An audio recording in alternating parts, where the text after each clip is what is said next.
You're listening to the Shipyard Cat Podcast, the unofficial SAFC podcast for fans everywhere. Hello and welcome back to another episode of the pod. We're here today to discuss the closure of the summer transfer window. So we're going to cover off our thoughts and ambitions with the squad that we've now mustered up, and also those that have sadly left, if there's any out of them that we were a little bit upset that are leaving. Joining me to discuss this and probably correcting me every step of the way is Kev and Robin. How are you today, Kev? Yeah, I'm all good, mate. Do you know what? It was quite refreshing. The window closing at a sensible time. And then we still all sat there till 9 o'clock waiting for them to actually tell us what had happened. But that's the nature of the deal sheet, I suppose. But yeah, all good, mate. At least it wasn't a 1 a.m., 2 a.m., 3 a.m. Anybody's still up. Exactly. Thankfully, I didn't have to do the late slog like the last one. Also, Robin, how are you today, buddy? Yeah, I'm good. Relieved that it wasn't too late at night, to be honest. But like Kev said, the deal sheet's going and meant to give a 2-hour extension, but there's still stuff being announced way after 9 o'clock at night. Mm. It appears that with the Premier League and the big clubs, they can just bend the rules when they really want to. Yeah, exactly. Well, what we'll do, we'll kick off proceedings with all the outgoings. So I'm going to just cover off the names and obviously their retrospective clubs. And then when it comes to when we're talking about the the incomings, I'm not going to cover off where they're from. I'm just going to give the value and things like that. But we'll start off with the outgoings. So we've got Paddy, who got announced yesterday, off to Birmingham on a loan deal. Huggins as well, off to Wickham on loan. Alan Brown to Middlesbrough. Jensen Sealt off to Wolfsburg on loan. Obviously, we all know about Tommy Watson going for 10 million. That was obviously pretty much announced at the end of the season, so we all kind of knew that was happening anyway. Louis Hamir to Moriense on a straight loan again. One that everybody else also knows is Pierre Ekwa went to Saint Etienne. That deal was wrapped up for a fee of roughly just over 5 million. Triantis off to Minnesota for roughly about 2 million. Then we've got obviously Bishop went over to Wimbledon on an undisclosed fee. It hasn't even been touted at all of a rumoured cost for him. Then Adil Aushish on loan to Aberdeen still. Mark Giu, obviously end of his loan, went back home to Chelsea, which I find quite amazing because technically we got paid 10 million for him. So, because we got the 5 million in compensation and we got the 5 million back regarding how much we had as the loan fee. So yeah, we still paid that out though. Yep, but we got it back, so technically it's 10 million. And then obviously Salah Samed went back to Lens on his end of his loan. Job, which we all know, which happened pretty much early on, which was to Dortmund for round about the 30 million mark. And then as today got announced, which was Naz Rusin off to Arca Janaya on a season-long loan. So quite a lot of people out the door, lads. Some that's helped us quite a lot through it. So obviously likes of your Paddy Roberts and your Alan Brown, getting us where we are today. What do we make of that list? I know a lot of loans in there, but what do we think? Well, to me, I mean, they had to go. They weren't good enough for the Premier League. But with the exception, obviously, of Tommy Watson, Job, and possibly Paddy Roberts. The others weren't quite there. I think with Seal, I think, he's gone on loan. I think there is look to get him back next season because I do think there's a good player in there. He's tall, he's strong.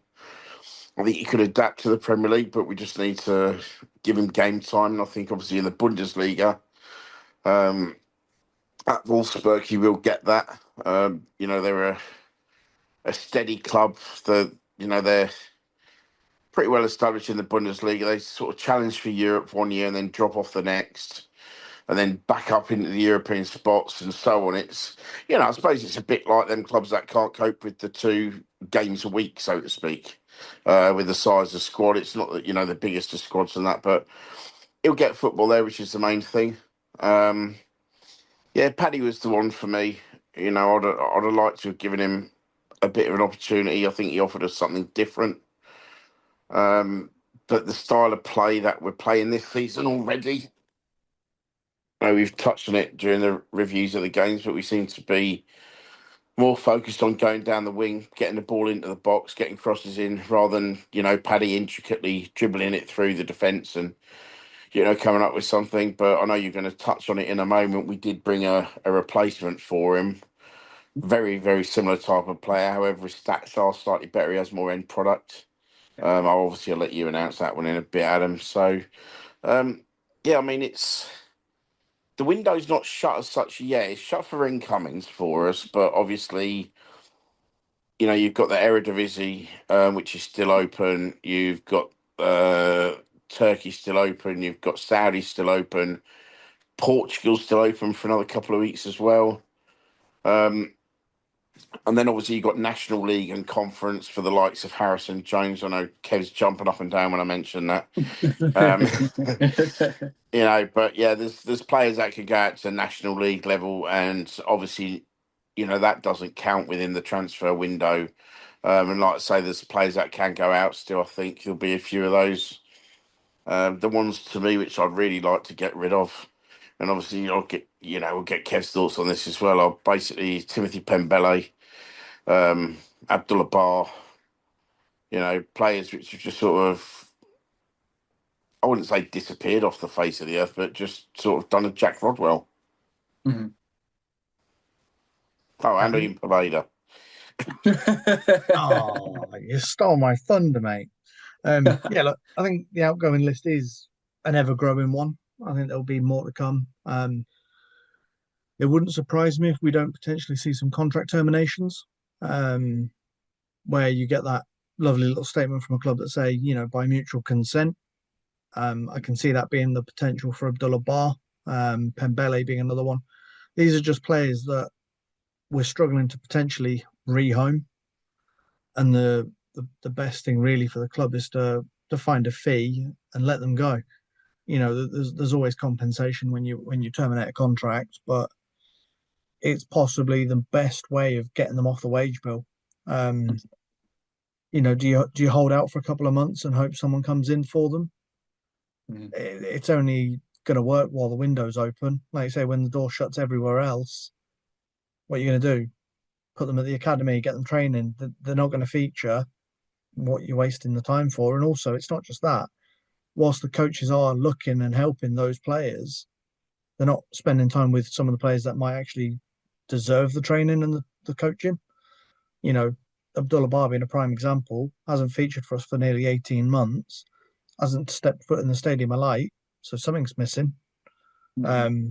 Yeah, Paveda's another one. He seems to have produced fairly well when he's featured for the unders, but that's always, like we've said before, you can look good on a YouTube clip, but a club might not want to pay the money for him. So yeah, that might be another one where we have to sort of find a figure and let him go.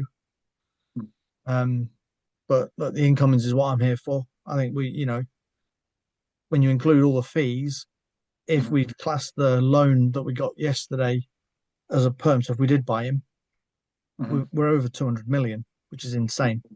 But I'll let you go through the list of names, Adam.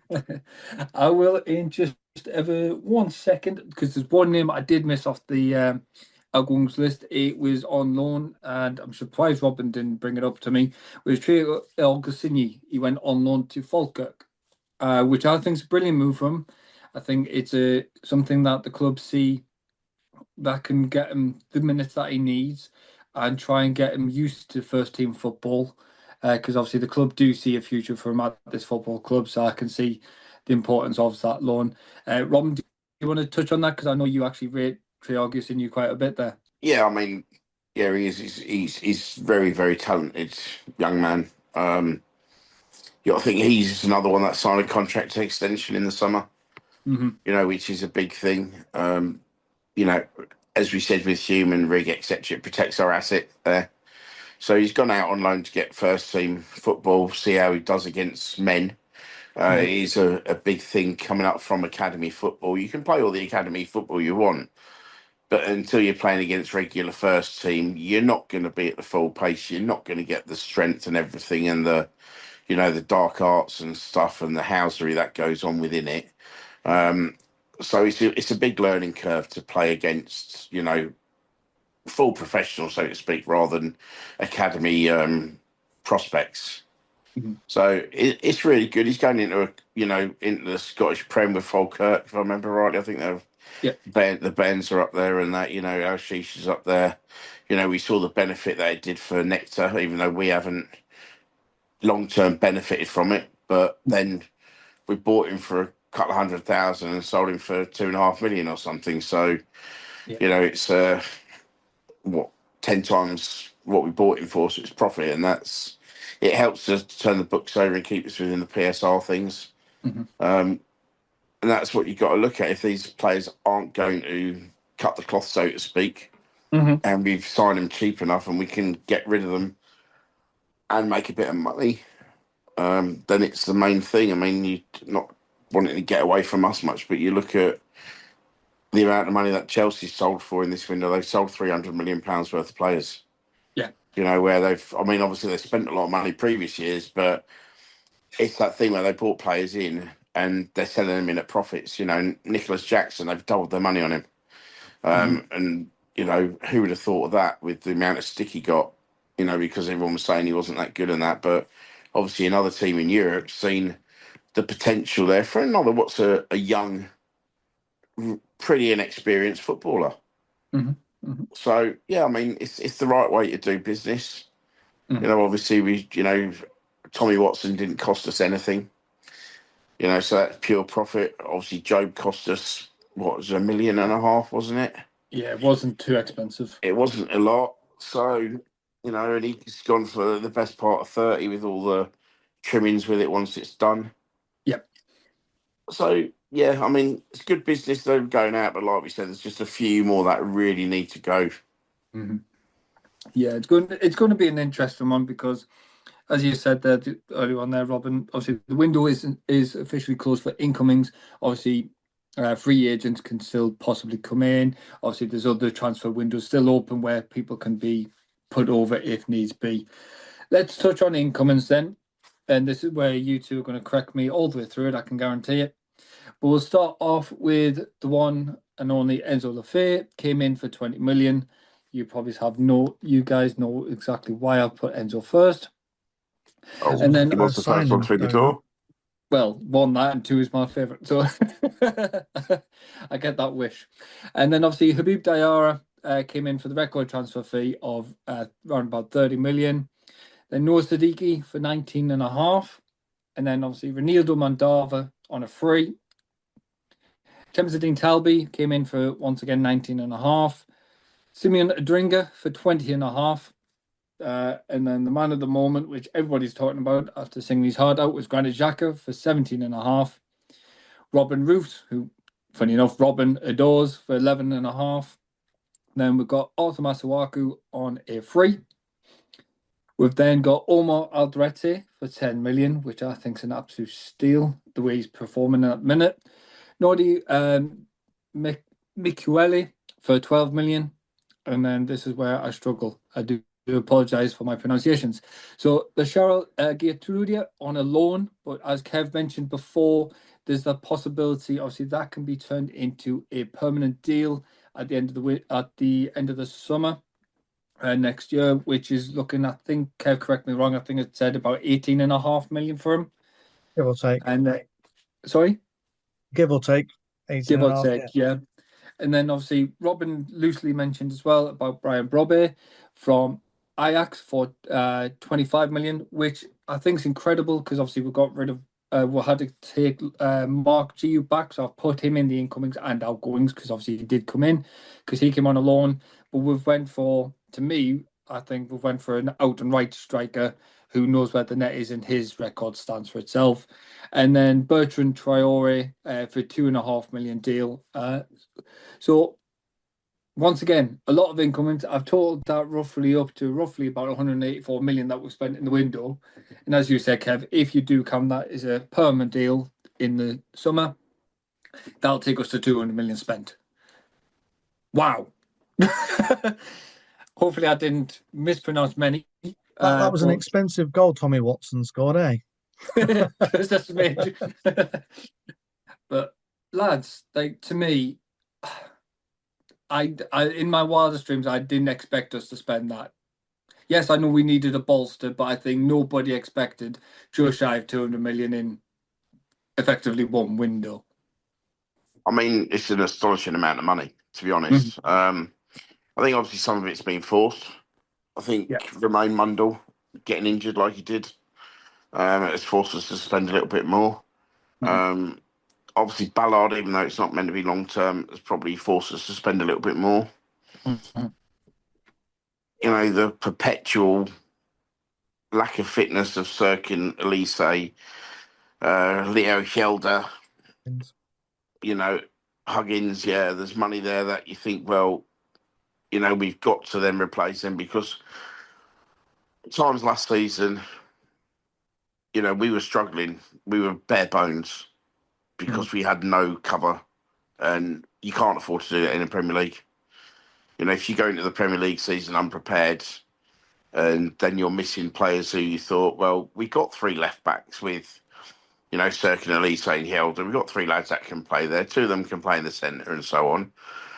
But then, how many games did them three play last season?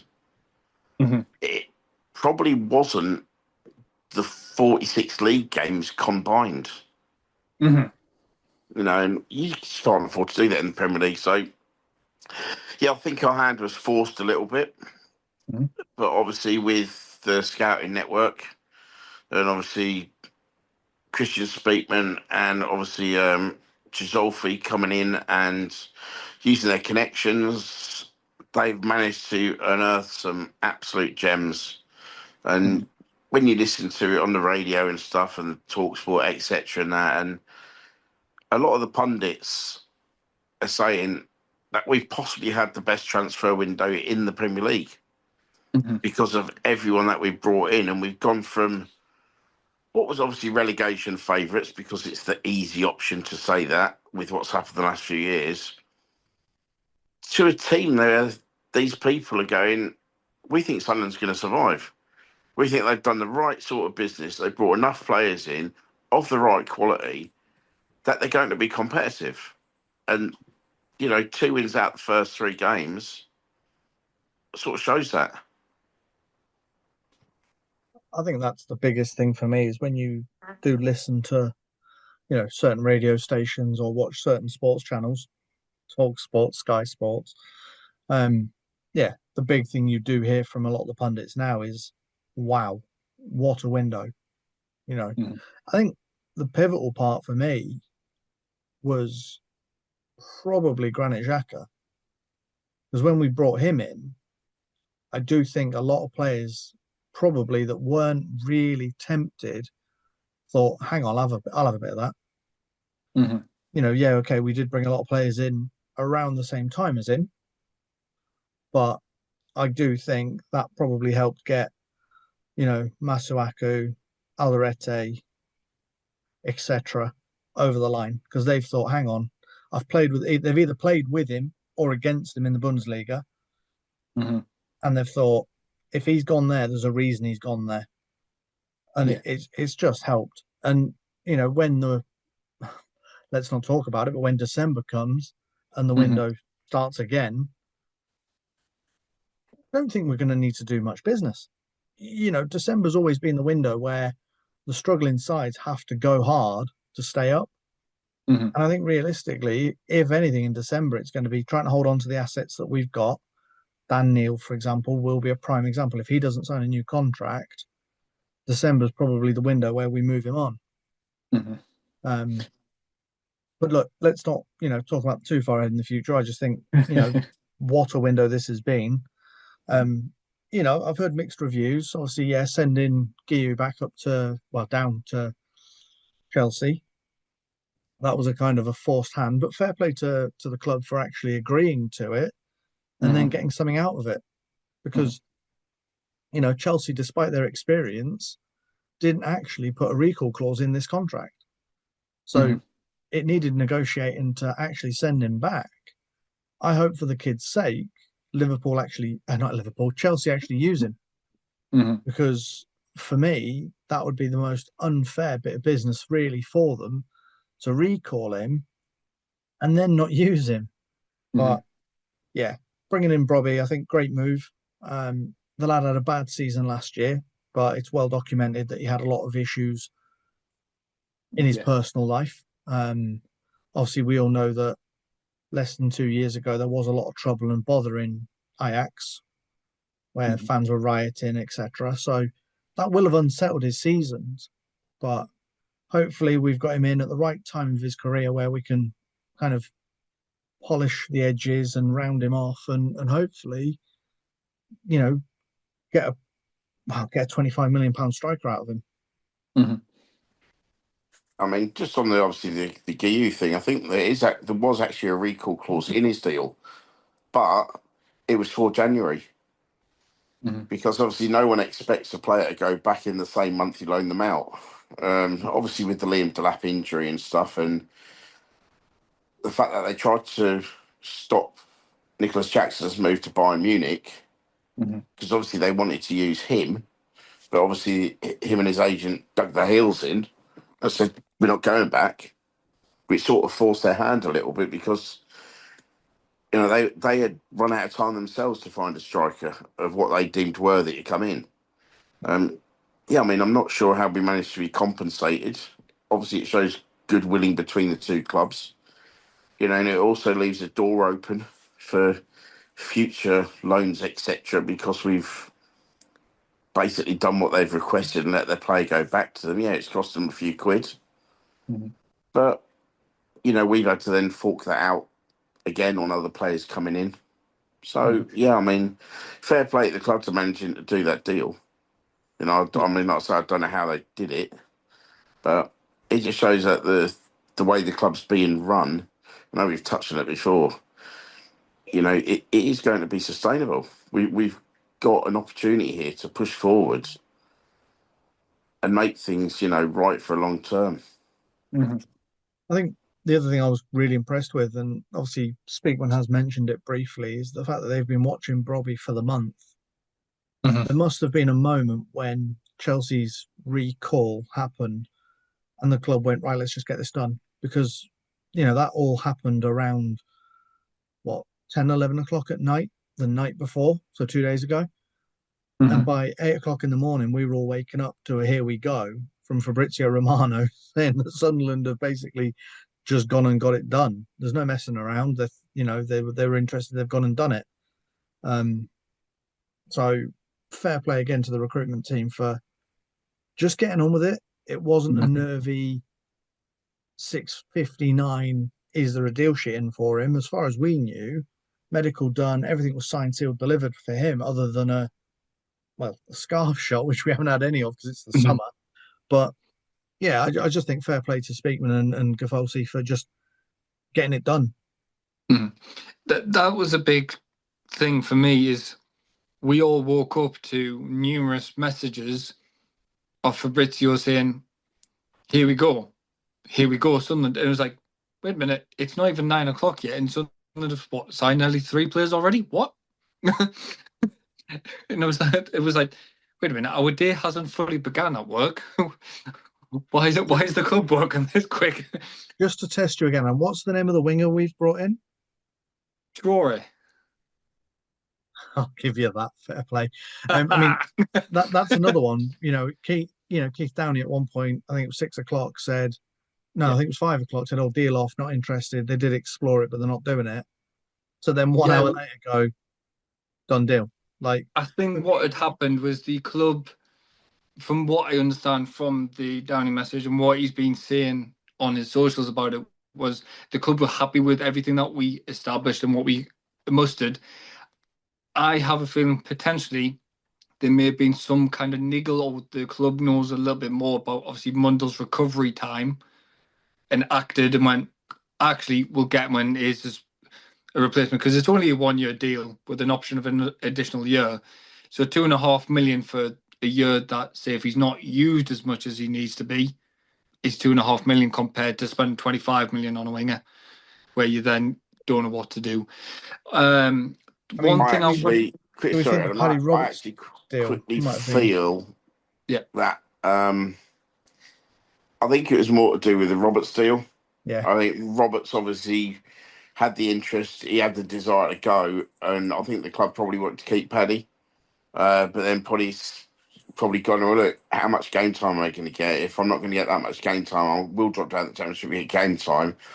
And I think that's forced their hand rather than the Mundle injury because they play on opposite sides of the pitch. But, I think it's one of those because, as far as I'm aware, with Bertrand Traore, when he was at Villa, he could play either wing.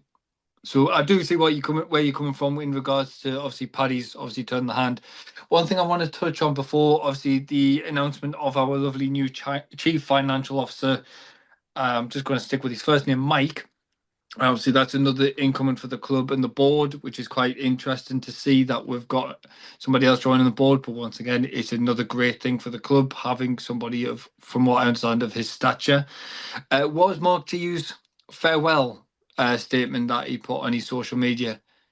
Once again, it has proved another player has fallen for the club's ethos and the club getting under his skin. He's openly admitted he's only had 3 games and the club's instantly under his skin, and he's like, I'm never going to forget you, from the roar of the crowd and things like that.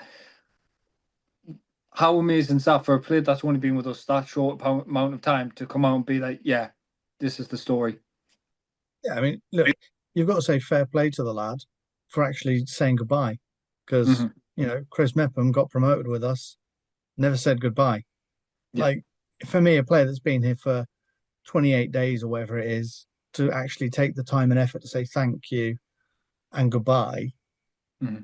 Yeah, fair play to him. And you know what? I hope he does get some game time at Chelsea. I genuinely do, because there is a very good footballer in there. It's just we never got the chance to see him because actually our championship strikers, if you listen to other fan groups, have proven that they can do this. Yeah, I mean, I'd just like to say as well, I think it was really smart by Mark Guiu as well because it leaves the door open for a return. Because obviously, if Delap comes back and he's fit and playing and Guiu then doesn't feature, he's probably going to be looking to go out on loan in January again. And he's played for us and he'll have played for Chelsea, so he can't go anywhere else. So the only opportunity for him to maybe get game time once January comes, if Chelsea's got their fully fit squad, is to come back to us. And I think it's really smart for him. But yeah, I mean, you see the way that the club's got to the players already. It's the whole, and I know we've touched on it before, but the whole buzz around the club, the stadium, the city, with the regeneration of everything, everywhere's bouncing again. And it does get to people because he said as well, it's sort of like taught him what the passion of football is. Obviously he came through Barcelona's academy, but it's all one-sided there. Yeah.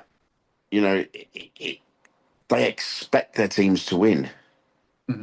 He's gone to Chelsea as like, a signing amongst many. And they've got a massive squad. Obviously, they cut it down a bit. Massive training ground down at Cobham. And a bit of a soulless stadium because obviously a lot of it is corporate. So, yeah, I mean, fair play for him for coming out for it. But I do as well think it's a real smart bit of PR work by him and his team as well. Yeah, indeed, agreed. I just want to carry on with the positives there.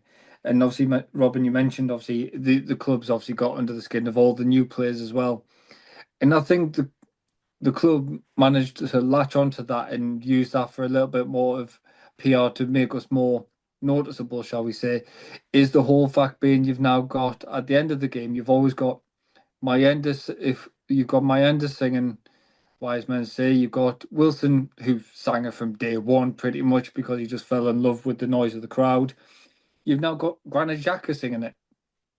It's just as if now the whole team have just got massively around this club now, and it's like, right, this is our club again. It's not just play for the money that you're getting. It's play for the badge and play for the honour of playing for Sunderland Football Club. Yeah, I mean, it is. That's what we've said. I mean, we can't keep sort of going over the same thing. You Yeah. know, it's the you know the club's back. Hmm. You know, the fans are back, and when the fans are back, the club's back, Yeah.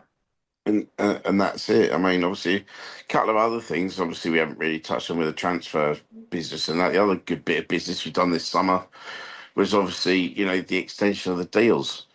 Like we touched on Traorg and Sui before. Obviously, Mundell, Hume, Rigg. You know, even '09 extended his deal. That it's all massive. Um, the one that we've still got to try and work on is Dan Neil. Yeah. With him, but because he could be another one come January. That in January can talk to European teams. Hmm. He might see his career going elsewhere if he's not getting game time. It'd be a bit of a shame because obviously, he was captain and got us promoted and has been a big part of the last sort of 2, 3 seasons. Indeed. But again, it's that thing we've got to protect our assets. So I think the club, that's the next big thing now. The transfer window's closes to work on getting him to sign his long-term deal. Obviously, as well, Labrie signed an extension as well. Yeah. True. When the head coach signs an extension, it's easier to sell the club Hmm. because he's seen his future here for a long term. The board has seen his future here for a long term. Hmm. So because of that, you can sell it saying, look, this is what we're doing. This is where we're going. We've got the right man in charge and the results are proving it. Yeah. Agreed. No, I think we've pretty much you've summed that up lovely to pretty much cover everything that we've covered. I don't think there's anything we haven't covered. If there is anything, obviously, I'm sure you guys will jump in or tell me about. No, good, good.